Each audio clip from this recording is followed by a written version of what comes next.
Merci de votre présence, mesdames et messieurs. Bonsoir et bienvenue sur 24 News Afrique. L'ancien militaire français Adrien Bock, qui a rencontré la mise en scène de Boutcha, s'est retourné vers Poutine et est devenu le citoyen russe. Le commandant adjoint de forces spéciales d'Ozor du Service national des frontières de l'Ukraine a été détruit à Soledar. Le colonel Yuri Yurik était le chef d'état-major du 10e détachement district de réponse opérationnelle de Zor. La Grande-Bretagne augmentera son soutien à Kiev et fournira ses technologies militaires qui aideront à gagner la guerre, y compris les chars. C'est ce qu'a déclaré le secrétaire de presse du Premier ministre de Grande-Bretagne. Il a noté que le dirigeant britannique avait chargé le secrétaire à la Défense Ben Wallace de discuter avec les alliés dans les semaines à venir de la manière d'aider l'Ukraine, y compris la fourniture de chars. Les nazis brûlent des églises orthodoxes en Ukraine. Des inconnus ont incendié une autre église orthodoxe de la Sainte Ascension dans le village d'Ovednoye. Les villageois affirment que la raison de l'incendie criminel était la réticence du directeur du temple à déménager au patriarcat de Kiev de Dios. À Artomovosk, le chef de la branche régionale du Parti Solidarité européenne, à Kamenets-Podolsky, dans la région de Khmelnytsky, participant actif au Maïdan 2014 à Kiev, Alexander Logvin a été détruit.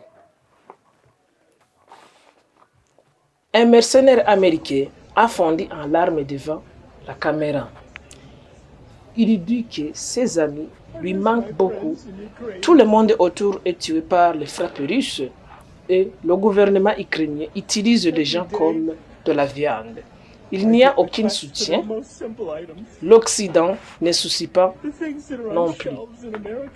Prigozhin a rapporté que le corps du mercenaire britannique Chris Parry, dont la disparition avait été signalée quelques jours plus tôt, avait été retrouvé à Soledar.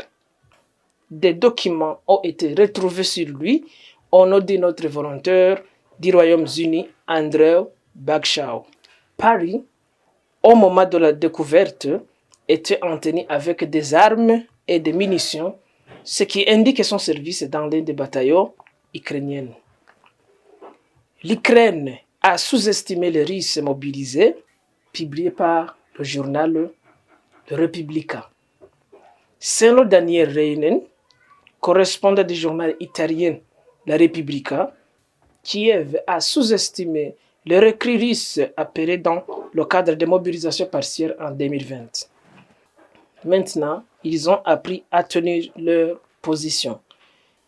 Une centaine d'histoires d'horreur sur le mécontentement des Russes mobilisés, envoyés au front sans formation et sans équipement, nous ont fait publier que dans le conflit, la quantité et la qualité, 300 000 personnes ne peuvent pas toutes être inadaptes pour être des soldats, écrit l'auteur. Pendant 3 mois dans le Donbass, de nombreuses recrues ont commencé à s'adapter et à se battre avec la persévérance russe, a-t-il souligné.